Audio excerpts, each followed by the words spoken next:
안녕하세요. 온누리교회 박정길 목사입니다. 성경 속 인물 탐구 계속해서 오늘은 모세에 대해서 살펴보기를 원합니다. 모세는 물에서 건져냈다라는 그런 이름의 뜻을 갖고 있죠. 참 독특한 그러한 인생을 살았던, 시작됐던 인물입니다. 구약에 나오는 인물 가운데 가장 위대한 인물 중에 하나입니다. 이스라엘을 애굽에서 출애굽시킨 하나님의 종이었고 또 이스라엘의 건국한 그런 인물이기도 하고 또 율법을 통해서 입법을 했던 그런 인물이기도 합니다. 모세는 아주 어려웠던, 자라날 때의 그런 남들과는 다른 인생의 삶을 살아야 됐던 어려운 환경, 그리고 또 남다른 인생의 여정이 있었지만 결국 그가 갖고 있던 아픔들, 상처들, 고난들을 통해서 하나님이 그를 위대한 지도자로 쓰시고 또 사용했던 인물입니다.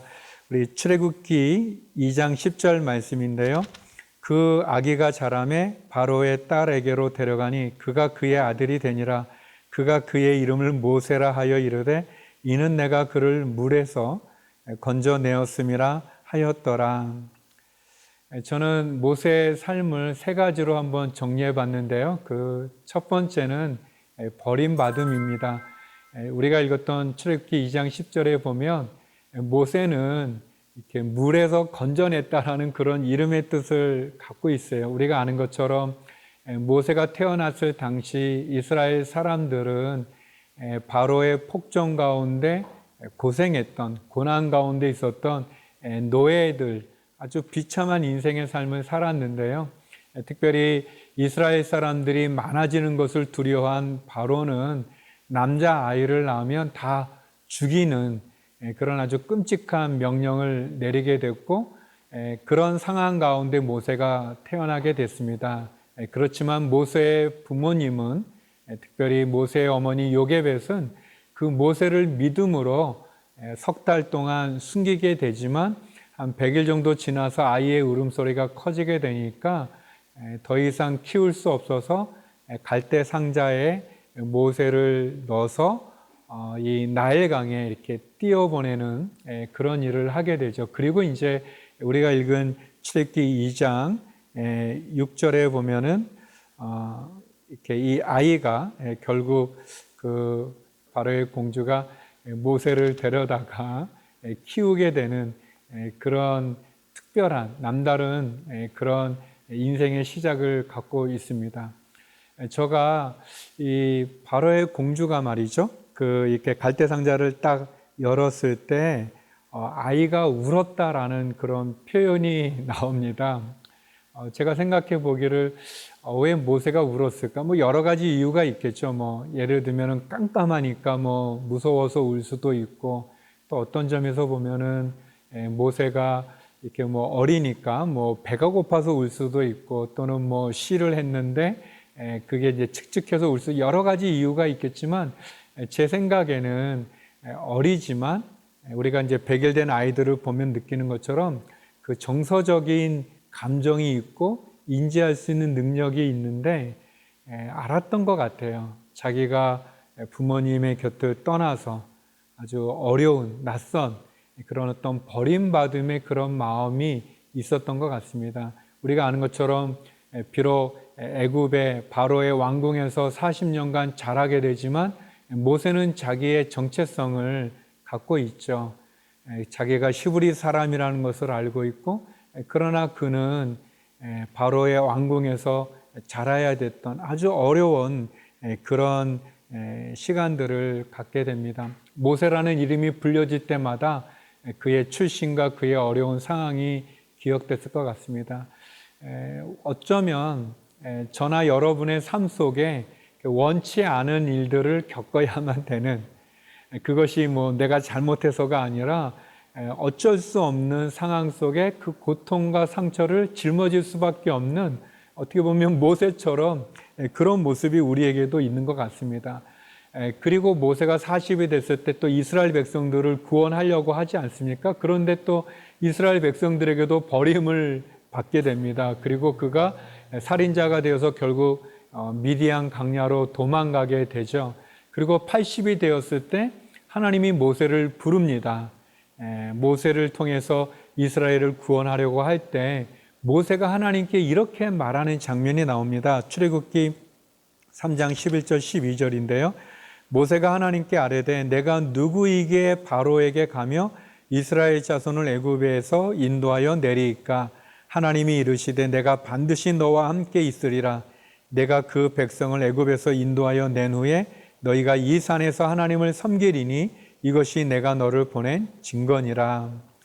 여기에 보면 하나님이 모세를 부르세요. 지도자로 이제 삼겠다 부르시는데 모세가 뭐라고 그러냐면 내가 누군데 바로에게 가겠습니까? 내가 누군데 이스라엘 사람들 앞에 가겠습니까? 그 말은 뭐냐면 바로는 모세를 살인자였던 모세를 잡으려고 했던 인물이지 않습니까? 또 이스라엘 사람들은 모세 리더십을 인정하지도 않았고 모세가 사람을 죽이기까지 하면서 이스라엘 백성들을 도우려고 했던 것을 받아주지 않았던, 그는 아주 어렸을 때도 버림받았던 시간이 있는 것처럼 어떻게 보면 40년 비록 양자로 자라왔지만 바로에게도 버림받았던 인물이고 또 그가 그렇게 애굽의 금은 모아도 다 내려놓고 이스라엘의 지도자가 되고 싶었던 그 마음도 이스라엘 백성들로부터 버림받았던 그 상처가 있는 거죠. 그래서 하나님이 모세를 내가 너를 바로에게 보내서 이스라엘 백성을 구원하겠다 했을 때 모세가 말합니다. 내가 누군데 바로에게 가고 이스라엘 백성에게 가겠습니까? 말하죠. 그 아주 뼈아픈 깊은 상처의 이야기입니다. 우리도 어떻게 보면 깊은 상처들이 있죠. 버림받은 상처일 수도 있고 또는 낮은 자존감의 열등감일 수도 있고 또 여러 많은 사건들이 우리의 삶 속에 있을 수 있습니다. 근데 하나님께서 출애굽기 3장 4장에 보면 모세가 4번에 걸쳐서 하나님께 변명을 하는데요. 그 첫 번째 변명입니다. 내가 누굽니까? 라는 거죠.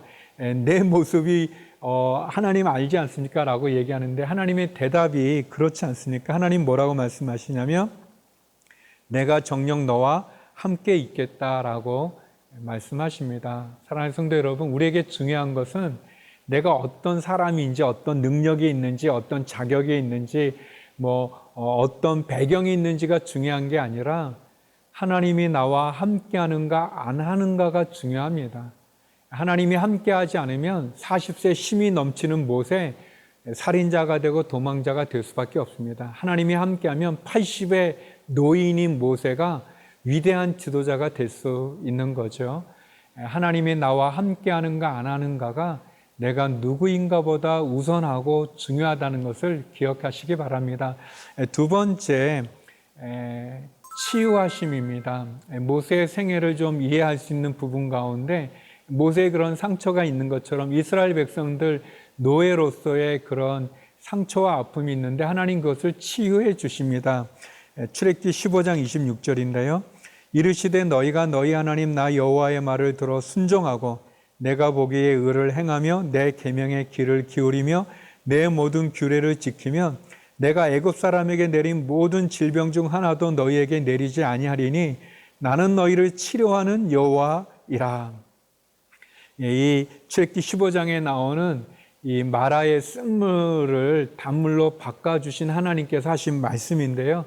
우리가 아는 것처럼 이스라엘 백성들이 이제 애굽의 노예였다가 모세와 함께 출애굽을 하게 되고 그 출애굽의 절정은 홍해를 건너는 장면이죠. 홍해가 마른 땅같이 그 바다를 이스라엘 백성들이 건너고 추격해왔던 바로의 군사들이 순식간에 수장이 되어서 이스라엘 백성들이 놀라운 기적을 이제 그들을 추격해왔던 지긋지긋한 그 바로와 그 군대가 이제 다 죽고 그들이 하나님의 백성이 된 놀라운 구원의 감격을 세례에 비유해서 우리가 구원받는 그런 사건과 연결하지 않습니까? 진짜 엄청난 기적이었습니다. 그런데 이제 홍해를 건너고 나서 그들이 광야로 들어가게 되는데 사흘길을 갔지만 마실 물을 얻지 못합니다. 이 물을 얻지 못하게 되니까 그들이 가지고 있는 금은 폐물도 아무 소용도 없고요.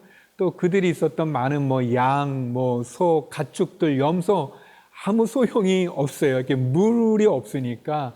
그래서 너무 힘들게 됐을 때 그들이 마라라는 곳에 이르러 물을 발견하게 되는데 그 물을 먹었는데 그 물이 써서 먹지 못하게 됐습니다. 그래서 또 그들이 하나님과 모세를 원망할 때 하나님께서 한 나무를 지시하시고 모세가 그 나무를 그 물에 넣었더니 달게 된 거예요. 그래서 그 이름을 마라라고 하고 그 다음에 또 하나님께서 말씀처럼 나는 너희를 치료하는 여호와다, 여호와 라파라고 하는 그런 말씀을 허락해 주시죠. 이름을 주시죠. 사랑하는 성도 여러분, 홍해의 사건을 겪었음에도 불구하고 이스라엘 백성들의 옛 성품은 그대로 남아있는 거예요. 물을 얻지 못하니까 또 하나님 원망하고 불평하고 그 기적을 겪었는데도 불구하고 또다시 불신앙의 모습을 보여주죠. 어떻게 보면 우리가 예수님의 십자가를 통해서 다 구원을 받습니다. 또 예수님의 이름으로 세례를 받아요. 그렇지만 우리 안에 있는 내면의 그 상처들, 내면의 옛 성품들은 그대로 있는 것 같아요. 그래서 또 어려움이 오면 또 죄도 짓고 또 우리의 과거의 그런 안 좋은 습관대로 또 행동하기도 하고 또 더 나아가서는 그런 우리의 옛 모습의 노예가 되는 것 같은 그런 모습이 우리에게 있는 것 같습니다. 마치 나무에 심겨진 나이테처럼 지우고 싶어도 지워지지 않는 그런 아픔이 있고 그런 모습이 우리에게 있습니다. 모세의 이 출애굽기 15장에 나오는 이 치유의 이 사건은 어떻게 보면 우리가 예수 그리스도를 믿고 따라가지만 이스라엘 백성들이 애굽에서 출애굽은 했지만 광야의 생활을 통해서 하나님의 백성으로 훈련되어져야 되는 것처럼 그들의 내면의 깊은 상처가 치유하고 회복되어져야 되는 것처럼 우리가 예수님을 믿지만 우리의 과거의 옛 모습들, 옛 성품들, 옛 습관들 그런 것은 끊임없이 성령님을 통해서 우리 치료하시는 하나님과 함께 계속 회복되고 치유되어져야 된다는 것을 우리에게 보여줍니다. 세 번째, 신실한 종입니다. 모세는 하나님 대면에서 이야기를 나눴던 사람이고 더 나아가 하나님은 그를 신실한 종으로 친구로 모세를 대하십니다. 특별히 시브리서 기자는 하나님께서 모세를 신실한 종으로 여겼다는 고백을 하죠. 시브리서 3장 5절 6절인데요. 또한 모세는 장래에 말할 것을 증언하기 위하여 하나님의 온 집에서 종으로서 신실하였고 그리스도는 하나님의 집을 맡은 아들로서 그와 같이 하셨으니 우리가 소망의 확신과 자랑을 끝까지 굳게 잡고 있으면 우리는 그의 집이라. 시브리서 기자는 모세는 하나님의 신실한 종이었다, 신실한 사한이었다라고 이야기합니다. 그렇죠. 우리가 아는 것처럼 모세는 40년 애굽의 왕궁 생활 동안 그는 지도자로서 훈련을 이 세상적인 리더십의 훈련을 잘 받았습니다.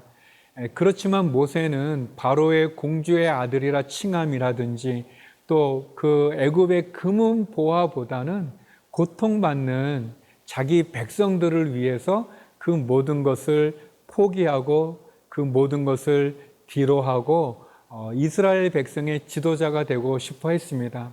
그렇지만 그는 하나님보다 자기의 힘, 자기의 지식, 자기의 경험, 자기의 능력을 의지했고 그래서 우리가 아는 것처럼 그는 또 40년 미디안 광야에 그런 연단의 시간들을 갖게 되었죠.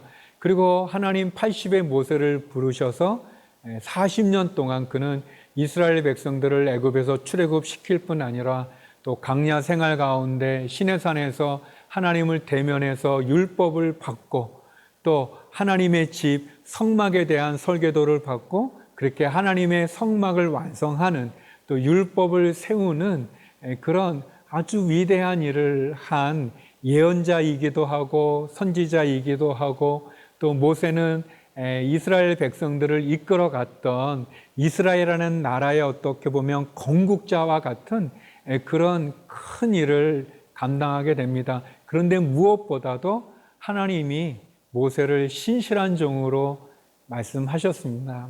모세는 참 신실하게 그렇게 하나님이 그에게 준 사명을 감당했던 그런 신앙의 위인이죠. 우리가 살펴본 것처럼 모세는 그런 버림받음의 아픈 상처도 있었고 또 이렇게 욱하는 좀 이렇게 성격도 좀 있었던 것 같아요. 그 시내산에서 돌판을 갖고 내려오는데 막 이스라엘 백성들이 막 금송아지에 절하고 막 하니까 그 하나님이 주신 돌을 그냥 집어서 그냥 깨트리지 않습니까? 이게 얼마나 이게 욱합니까? 그런데 나중에 보게 되면 하나님 그 모세의 온유함이 모든 사람보다 뛰어나다라고 이야기하죠. 또 모세가 이스라엘 백성들을 위해서 자기의 생명을 걸고 하나님께 또 기도하지 않습니까? 또 하나님의 임재 가운데 하나님의 모습을 보기 원해서 그가 바위의 틈 가운데 하나님 그를 숨겨주시듯 그 앞에 지나가시는 그런 모세는 어떻게 보면 자신의 상처와 또 자신의 연약함이 신실하게 하나님을 섬기고 그 사명을 감당하는 과정 가운데 아름답게 변화되어지는 하나님이 기뻐하는 종으로서 가게 되죠.